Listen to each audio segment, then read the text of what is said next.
welcome to the Africa Briefing Podcast, where we unpack the stories shaping Africa's political and economic future without the fluff. I'm Jon Offei-Ansah. Today, we are zooming in on a story that may not be grabbing headlines, but trust me, it should. A high-stakes luncheon is on the cards in Washington, and it's not just another diplomatic photo op.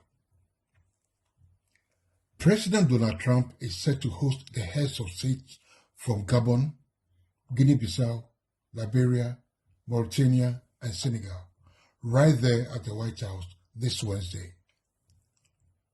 Now, if you've been tracking the signals, this is more than just breaking bread.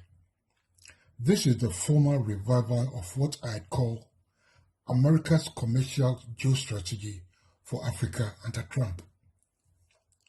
And it's unfolding with a surgical precision. A few months ago, Senator Ted Cruz, yes, the Texan conservative firebrand who now chairs the Senate's Africa and Global Health Policy Subcommittee, quietly hosted a closed-door roundtable. 19 African ambassadors were in that room, along with African Union reps. And the theme? Critical minerals, energy security, and U.S.-Africa partnerships. Among the invitees were Gabon, Mauritania, and Senegal, all now attending this week's Trump-hosted luncheon. Is it a coincidence? Hardly, in my opinion. This is strategy. The Trump team is pitching this meeting as a celebration of, and I quote, incredible commercial opportunities which benefit both the American people and our African partners, unquote. But read between the lines, and what you find is this. Trump wants to prove that peace, security, and prosperity, even in Africa, don't need to come wrapped in foreign aid packages. Instead, his bet is on commerce, investment, and private sector deals. In Trump's America, it is trade, not aid, and this luncheon is the showroom floor. Now, why these particular guest lists? You may wonder. All 5 nations, Gabon, Guinea-Bissau, Liberia, Mauritania, Senegal, have something in common. They sit on the front lines of what security analysts fear could be the next expansion zone for Sahelian terrorism. With instability bleeding out of Mali, Burkina Faso, and Niger, the U.S. sees coastal countries as the final buffer. And here is the clincher. None of these nations have been labeled by the Trump administration as having unfair or non-reciprocal trade practices.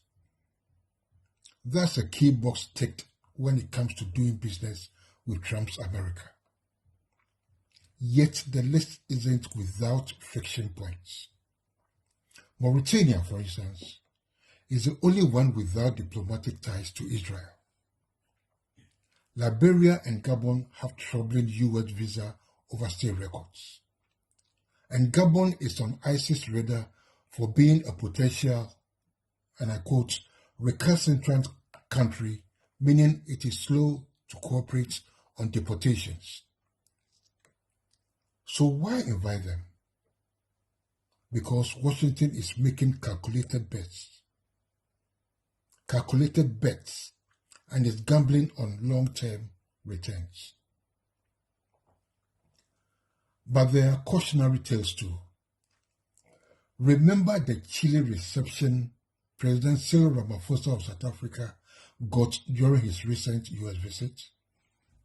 That wasn't accidental. South Africa walked in unprepared and got politically roasted and bruised, bent. The African heads of state visiting this week will be wise to take notes. Come armed with deals, with data, with deliverables.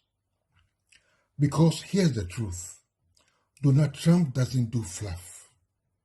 He wants infrastructure projects, resource agreements, energy deals, and he wants them locked in before the American midterm elections next year. For the Trump administration, this luncheon is more than optics. It's a high-stakes test of whether its commercial diplomacy model can outperform the developmental eccentric approaches of Biden or Obama. For African leaders, it's a rare window to court direct investment, push reforms that favor private enterprise, and position themselves as partners, not dependents. They must also work in ready to defuse political landmines, from overstay rates and anti-terror cooperation to ties with China or Iran. If they can clear the air on those issues, the space opens up for deeper commercial talks. This could be a turning point. The continent has long argued for adding value to its own resources before exports. Trump's model might just align with that vision. After all, unlike others, the US doesn't arrive with colonial baggage. It arrives with contracts. But it all hinges on preparation. Because if these African leaders walk in with empty folders, they'll walk out with empty hands. So we'll be watching. We'll be watching to see if this is just another Trumpian stunt or the beginning of a transactional relationship that actually delivers prosperity for both sides. Because in this moment, the map is being redrawn not just with borders, but with boardrooms. That's it from me, Jon Offei-Ansah, here on Africa Briefing. Don't forget to leave your comments, subscribe and share this podcast. Until next time, stay sharp, stay curious, stay engaged with Africa's story, and keep hope alive. Goodbye.